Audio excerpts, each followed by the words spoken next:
एक प्रलय के बाद के भविष्य में विद्रोहियों का एक समूह एक कंपनी जिसे विकेट कहा जाता है को हराने की कोशिश कर रहा है, जो एक घातक वायरस के इलाज के लिए बच्चों पर प्रयोग कर रही है। जब एक ट्रेन जिसमें विकेट का माल और कैदी होते हैं पटरियों पर दिखाई देती है तो दो विद्रोही कारें उसका पीछा करना शुरू कर देती हैं। जॉर्ज और ब्रेंडा एक तरफ है जबकि थॉमस और विंस दूसरी तरफ है। ध्यान भटकाने के लिए ब्रेंडा ट्रेन के ड्राइवरों पर गोली चलाती है, जो तुरंत बैकअप के लिए कॉल करते हैं। फिर कुछ गार्ड बाहर आकर गोलीबारी शुरू कर देते हैं, इसलिए जॉर्ज को गाड़ी चलाते हुए जवाबी गोली चलानी पड़ती है। विंस अपनी कार को ट्रेन के पीछे इतना करीब ले जाता है कि थॉमस एक हुक लगा सके और ट्रेन पर कूद सके। जब विंस उसका पीछा करने की कोशिश करता है तो एक टायर फट जाता है और कार दूरी खोने लगती है, इसलिए विंस को हुक के निकलने से पहले ही कूदना पड़ता है और कार दुर्घटनाग्रस्त हो जाती है। उसी समय एक खतरनाक विमान दिखाई देता है और गोलीबारी शुरू कर देता है, इसलिए जॉर्ज और ब्रेंडा को बचने के लिए गाड़ी चलानी पड़ती है। थॉमस और विंस ट्रेन के ऊपर दौड़ना शुरू करते हैं और देखते हैं कि कुछ सैनिक उनका पीछा कर रहे हैं। दोनों नीचे कूदते हैं और विंस एक विस्फोटक सेट करता है, जबकि थॉमस गार्ड्स पर गोली चलाता है। जब डायनामाइट फटता है तो यह सैनिकों को पीछे धकेल देता है और ट्रेन के बाकी हिस्से से आखिरी कुछ डिब्बों को अलग कर देता है।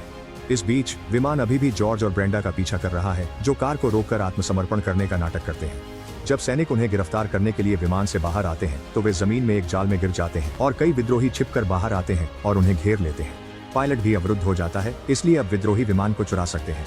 वापस ट्रेन पर और भी विद्रोही छिपकर बाहर आते हैं और न्यूट मुख्य ट्रेन संरचना से डिब्बे को अलग करने का काम शुरू करता है। दुष्ट सैनिक उन पर खुलेआम गोलीबारी करते हुए आ रहे हैं, इसलिए थॉमस और उसके दोस्तों को जवाबी गोलीबारी पर ध्यान केंद्रित करना पड़ता है। उसी समय विमान दिखाई देता है और एक हुक नीचे करता है जिसे वे ट्रेन के डिब्बे के ऊपर से जोड़ते हैं। समूह भी जल्दी से उस पर चढ़ने के लिए दौड़ता है और विंस आखिरी क्षण में कूदता है ताकि पीछे न छूट जाए। कुछ क्षण बाद विमान डिब्बे को विद्रोहियों के ठिकाने पर छोड़ देता है और सभी कैदियों को रिहा कर दिया जाता है, लेकिन थॉमस यह देखकर निराश होता है कि उसका दोस्त मिन्हो उनमें नहीं है। विंस नए लोगों के लिए एक भाषण देता है, यह समझाते हुए कि दुष्ट उन्हें इसलिए चाहता था क्योंकि वे वायरस के प्रति प्रतिरक्षित हैं और उनके मस्तिष्क के रस से इलाज बनाया जा सकता है। हालांकि विद्रोही बच्चों पर प्रयोग को मंजूरी नहीं देते, इसलिए वे मुख्य भूमि से भागने के लिए एक बड़ा जहाज तैयार कर रहे हैं। थॉमस एक बचाए गए लड़के से पूछता है कि क्या उसने कैद के दौरान कोई महत्वपूर्ण जानकारी सुनी थी। स्पष्ट रूप से ट्रेन एक शहर की ओर जा रही थी, जो अजीब है क्योंकि अब कोई शहर नहीं बचा है। जॉर्ज पुष्टि करता है कि वह कुछ साल पहले वहां गया था और इसे लास्ट सिटी कहा जाता है। वहीं पर दुष्ट का मुख्य संचालन केंद्र है, इसलिए उस पर हमला करना असंभव है। थॉमस अभी भी जाना चाहता है और अपने दोस्त को बचाना चाहता है, लेकिन विंस विद्रोहियों को ऐसे खतरों में डालने से इनकार करता है। उसी समय वे रेडियो पर पायलटों की आवाज सुनते हैं, इसलिए विद्रोही बिजली बंद करने और छिपने के लिए दौड़ पड़ते हैं। दुष्ट विमान क्षेत्र की खोज करते हैं, कुछ नहीं पाते, पर छिपने की जगह के करीब है, उन्हें निकलना होगा। सभी सोते हैं, विद्रोही क्षेत्र से निकलते हैं। थॉमस मिनो को बचाने चुपके से निकलता है। न्यूट और फ्राई पैन उसे ढूंढते हैं और अपनी आने की घोषणा करते हैं। इस बीच मिनो चौंक जाता है जब वह उस ग्लेड में जागता है जहां वह प्रयोग के दौरान रहता था। दूरी में कुछ लड़कों को देखता, लेकिन जब चिल्लाता है तो वे जवाब नहीं देते। फिर एक और लड़के को दौड़ते हुए देखता और उसका पीछा करते हुए एक झोपड़ी में जाता। केवल एक रहस्यमय गलियारे में प्रकट होने एक दरवाजा खुलता है और एक राक्षस जिसे ग्रीवर कहा जाता है बाहर आता, इसलिए मिनो को दौड़ना शुरू करना। यह जगह एक भूल भुलैया है और वह लगातार अवरुद्ध रास्ते पाता रहता।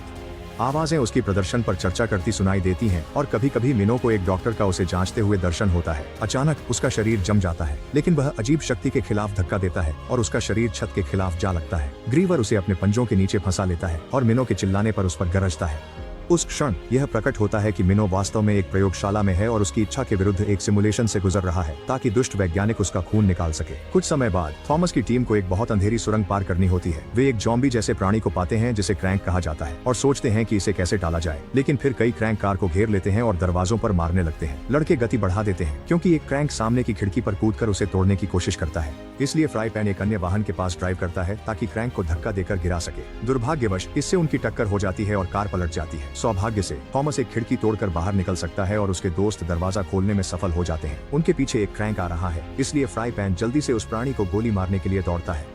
क्रैंक से एक झुंड आ रहा है, इसलिए लड़के दौड़ना शुरू कर देते हैं, लेकिन उन्हें पता चलता है कि बाहर निकलने का रास्ता भी क्रैंक से भरा हुआ है। फ्राई पैन जितनों को गोली मारता है, लेकिन जल्द ही उसकी गोलियां खत्म हो जाती हैं। उसी समय एक कार उन प्राणियों को कुचल देती है, जिससे पता चलता है कि जॉर्ज और ब्रेंडा बचाव के लिए आ गए हैं। जब ब्रेंडा गोली चलाती है तो कुछ क्रैंक्स गिर जाते हैं। लड़के कार में बैठ जाते हैं और जॉर्ज गाड़ी चलाना शुरू कर देता है, जिससे वे सुरंग से सुरक्षित बाहर निकलने में सफल हो जाते हैं। जब वे सड़क पर पहुंचते हैं तो वे दूरी में आखिरी शहर देखते हैं और जॉर्ज देखता है कि विकेट ने उसके चारों ओर एक विशाल दीवार बना दी है। इस बीच विकेट की नेता एवा बोर्ड के सदस्यों से मिलती है, क्योंकि नागरिक इलाज की उम्मीद खो रहे हैं और नई दीवार उन्हें सतर्क बना रही है। एवा बताती है कि वह मिनो से एक सीरम ले रही है और इलाज तैयार हो जाएगा, लेकिन बोर्ड इस बहाने से थक चुके हैं और वे पैसे का उपयोग सुरक्षित क्षेत्रों के निर्माण में करना चाहते हैं। बातचीत को टेरेसा द्वारा बाधित किया जाता है, वह लड़की जिसने थॉमस को विकेट के पक्ष में धोखा दिया था। वह आशा और बलिदान के बारे में एक भाषण देती है। यह बोर्ड के सदस्यों को प्रयोगों के लिए भुगतान जारी रखने के लिए मना लेता है। थॉमस के समूह की ओर लौटते हुए वे दीवार के बाहर की झुग्गियों में पहुंचते हैं, जहां प्रदर्शनकारी शहर से मदद की मांग कर रहे हैं। थॉमस इस बात से अनजान है कि उसकी गर्दन पर बना टैटू चमक रहा है और विकेट को उसकी स्थिति भेज रहा है। समूह भीड़ के बीच छिपकर शहर के प्रवेश द्वार तक पहुंचता है, जहां गार्ड टर्रेट्स को सक्रिय कर देते हैं। जैसे ही गोलियां कई विस्फोट करती हैं और सैकड़ों लोगों को मार देती है, भीड़ तुरंत भाग जाती है। थॉमस की टीम अपनी कार की ओर लौटने की कोशिश करती है, लेकिन वे नकाबपोश लोगों से घिर जाते हैं, जो तुरंत उन्हें पकड़ लेते हैं और वैन में ले जाते हैं। जब वे इन रहस्यमय लोगों के ठिकाने पर पहुंचते हैं, तो जॉर्ज एक नकाबपोश व्यक्ति को पीटना शुरू कर देता है और तब तक नहीं रुकता जब तक वह देख नहीं लेता कि ब्रेंडा ठीक है। एक व्यक्ति अपना मुखौटा हटाता है। गैली है। अतीत में लड़कों को रोकने की कोशिश की जिसे मरा हुआ माना गया था। थॉमस उस पर कूदकर उसे मारने की कोशिश करता है, लेकिन न्यूट उसे पीछे खींच लेता है और उसे सुनने के लिए मनाता है। गैली समझाता है कि अब वह उनके पक्ष में है और कहता है कि वह उन्हें दीवार के पार ले जा सकता है। यहाँ विद्रोहियों का एक समूह भी है जो विकेट से शहर को वापस लेने की कोशिश कर रहा है। गैली उन्हें नेता लॉरेंस से मिलवाता है, जिसका चेहरा वायरस के कारण विकृत हो गया है। वह लगातार 4 सीरम से जुड़ा रहता है, जो उसकी बांह में 24/7 लगा रहता है, ताकि वह क्रैंक न बन जाए। लॉरेंस थॉमस को शहर में चुपके से घुसने का एक तरीका पेश करता है, इस शर्त पर कि वह बदले में उसकी मदद करेगा। थॉमस सहमत हो जाता है, इसलिए वह और न्यूट गैली के साथ सीवर के माध्यम से यात्रा करेंगे, जबकि बाकी को बीमा के रूप में पीछे रहना होगा। जाने से पहले न्यूट देखता है कि उसके हाथ कांप रहे हैं। रात होते होते लड़के आखिरकार सीवर से बाहर निकलते हैं और शहर के अंदर पहुंच जाते हैं। गैली देखता है कि उन्होंने सुरक्षा बढ़ा दी है, जिसका मतलब है कि विकेट को पता है कि विद्रोही आसपास हैं। फिर वे दीवार में एक गुप्त स्थान पर जाते हैं, जहां गैली का समूह वर्षों से विकेट इमारत की निगरानी कर रहा है, लेकिन वे अंदर जाने का कोई तरीका नहीं ढूंढ पाए हैं, क्योंकि हर जगह सैनिक, स्कैनर और निगरानी है।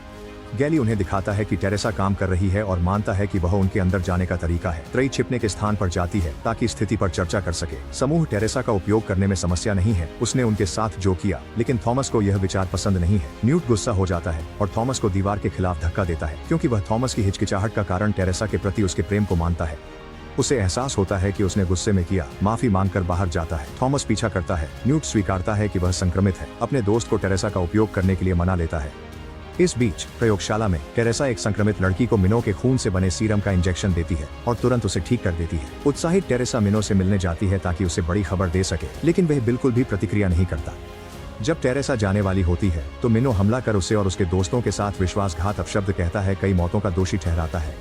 जल्द ही गार्ड्स उसे शांत करने के लिए आते हैं, लेकिन वह नीचे जाने से पहले एक धातु की हेयरपिन चुराने में सफल हो जाता है। एक अन्य वैज्ञानिक टेरेसा को वापस प्रयोगशाला में ले जाता है, जहां उसे पता चलता है कि सीरम विफल हो गया है और लड़की अब एक हिंसक क्रैंक बन गई है। उस रात टेरेसा टहल रही होती है जब वह भीड़ में थॉमस को देखती है। वह तुरंत उसका पीछा करती है और एक खाली गली में पहुंचती है, जहां थॉमस उससे पूछता है कि क्या उसे इसका पछतावा है। टेरेसा स्वीकार करती है कि कभी कभी उसे होता है, लेकिन वह इसे फिर से करेगी। फिर गैली उसके पीछे प्रकट होता है, उसे पकड़ने के लिए। कुछ क्षण बाद वे पूछताछ के लिए एक पुराने चर्च में होते हैं।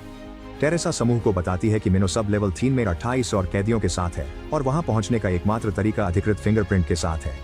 गैली सोचता है कि उन्हें उसका उंगली काट लेनी चाहिए और उससे छुटकारा पा लेना चाहिए, लेकिन थॉमस रोकता है और टेरेसा को कहता है, उन सभी लड़कों के गले में लगे विकेट ट्रैकर्स को हटा दे। टेरेसा देखती है कि ब्रेंडा एक संक्रमित व्यक्ति के लिए बहुत स्वस्थ दिखती है और सोचती है कि थॉमस उसे नियमित रूप से अपनी प्रतिरक्षा रक्त के इंजेक्शन दे रहा है। थॉमस कहता है कि उसने ऐसा केवल एक बार महीनों पहले किया था, जब उन्होंने पहली बार इसके बारे में सीखा था।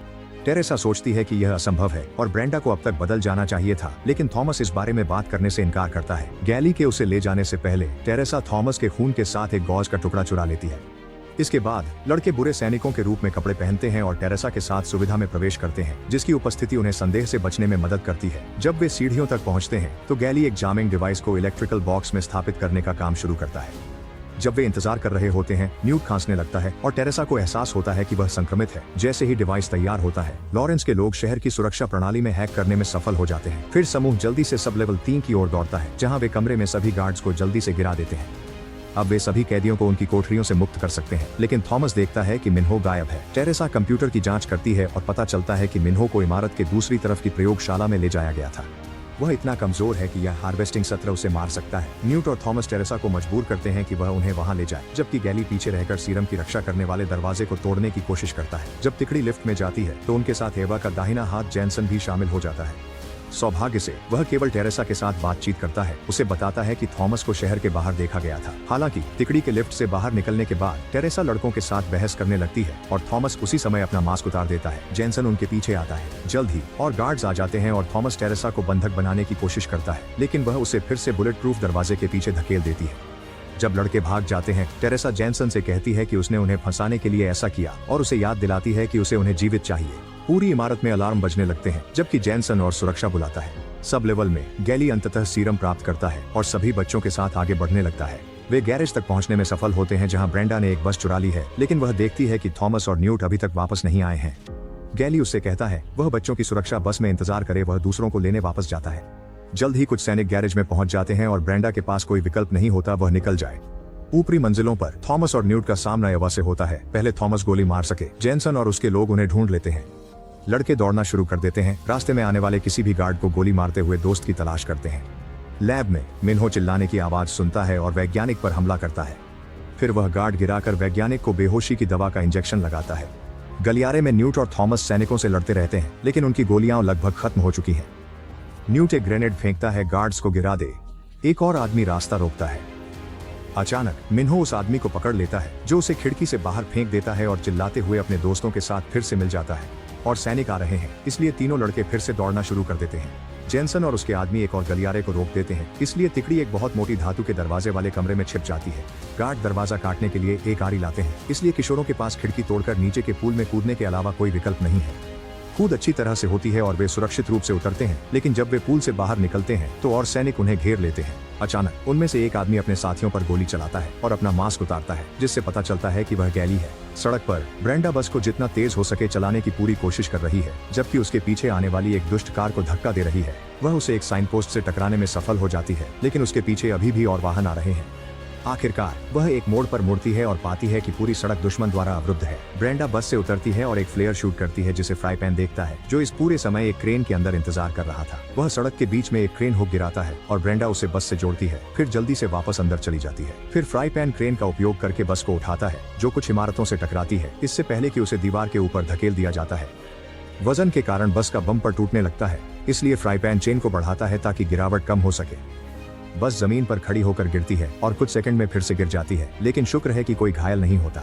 इस बीच टेरेसा चुराए गए गॉज का उपयोग करके लैब में थॉमस के खून का विश्लेषण कर रही है और पता चलता है कि उसके खून में असली इलाज है। ये केवल वायरस को रोकता नहीं है, बल्कि वास्तव में उसे नष्ट कर देता है।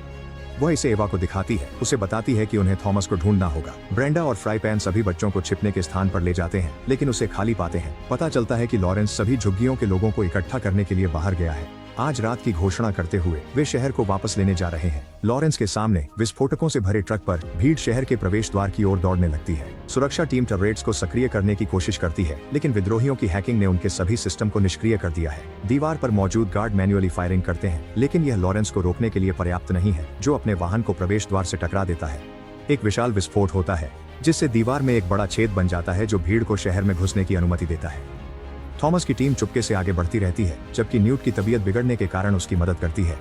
वे छिप जाते हैं, देखते हैं कि पुलिस आक्रमणकारियों से लड़ने के लिए सड़कों पर है, लेकिन हर कोने में विस्फोट हो रहे हैं। उन्हें जल्दी से बाहर निकलने की जरूरत है। वे एक इमारत के अंदर छिप जाते हैं और थॉमस ब्रेंडा को फोन करके कहता है वह उनके बिना चली जाए, लेकिन ब्रेंडा मना कर देती है। जॉर्ज एक चोरी किए गए विमान में विंस के साथ सभी बच्चों को बचाने के लिए आता है और ब्रेंडा उनसे थॉमस को भी बचाने के लिए कहती है। लड़के भी विमान को देखते हैं और बैठक स्थल की ओर बढ़ने लगते हैं। हालांकि न्यूट अब मुश्किल से हिल सकता है, इसलिए थॉमस मिन्हो और गैली से कहता है कि वे सीरम के साथ चले जाएं, जबकि वह अपने दोस्त के साथ रहता है। न्यूट थॉमस को एक हार देता है और उससे कहता है कि उसे छोड़ दे, लेकिन थॉमस मना कर देता है और उसे उठाकर ले जाने लगता है। जैसे ही न्यूट अंततः बेहोश हो जाता है, टेरेसा अपनी आवाज पूरे शहर में प्रसारित करती है। वह बताती है कि थॉमस का खून वास्तव में संक्रमित लोगों को ठीक कर सकता है और वे न्यूट को बचा सकते हैं, इसलिए वह उससे वापस आने के लिए कहती है। उसी समय मिन्हो और गैली विमान तक पहुंच जाते हैं। जब थॉमस सोचता है कि क्या करना है, न्यूट एक क्रैंक के रूप में जाग जाता है और थॉमस पर हमला करता है। लड़ते हैं और जमीन पर लुढ़कते हैं। न्यूट अपने दोस्त से चीजों को खत्म करने के लिए कहता है। थॉमस उसे मारने से मना कर देता है और उससे लड़ता रहता है, समय खरीदने की उम्मीद में। न्यूट माफी मांगता है और इसे खुद करने के लिए अपनी बंदूक पकड़ लेता है, लेकिन थॉमस तुरंत उसके हाथ से इसे गिरा देता है। फिर न्यूट अपनी आखिरी खो देता है और थॉमस पर चाकू से वार करता है, लेकिन वह उसे थोड़ा चोट पहुंचा पाता है, इससे पहले कि थॉमस उसे लात मारकर हटा दे। जब न्यूट फिर से हमला करता है तो लड़के टकरा जाते हैं और थॉमस के पास कोई विकल्प नहीं होता सिवाय चाकू को न्यूट की ओर धकेलने के, जिससे उसकी मौत हो जाती है। जब थॉमस अपने दोस्त के लिए रोता है तो बाकी लोग सीरम के साथ पहुंचते हैं, लेकिन अब बहुत देर हो चुकी है। टीम के साथ जाने के बजाय थॉमस गुस्से में वापस दुष्ट इमारत में जाता है और एवा को पाता है, जो उसे बताती है कि वह उन सभी को बचा सकती है। थॉमस अपनी बंदूक गिरा देता है और एवा से वादा करवाने के बाद कि वह बाकी बच्चों को अकेला छोड़ देगी, अपने शरीर को इलाज विकसित करने के लिए स्वेच्छा से देता है। एवा को जेनसन द्वारा गोली मार दी जाती है, जो फिर थॉमस को बेहोश कर देता है। थोड़ी देर बाद थॉमस एक स्ट्रेचर पर बंधा हुआ जागता है, एक प्रयोगशाला में जहाँ टेरेसा उसका खून ले रही है सीरम बनाने के लिए।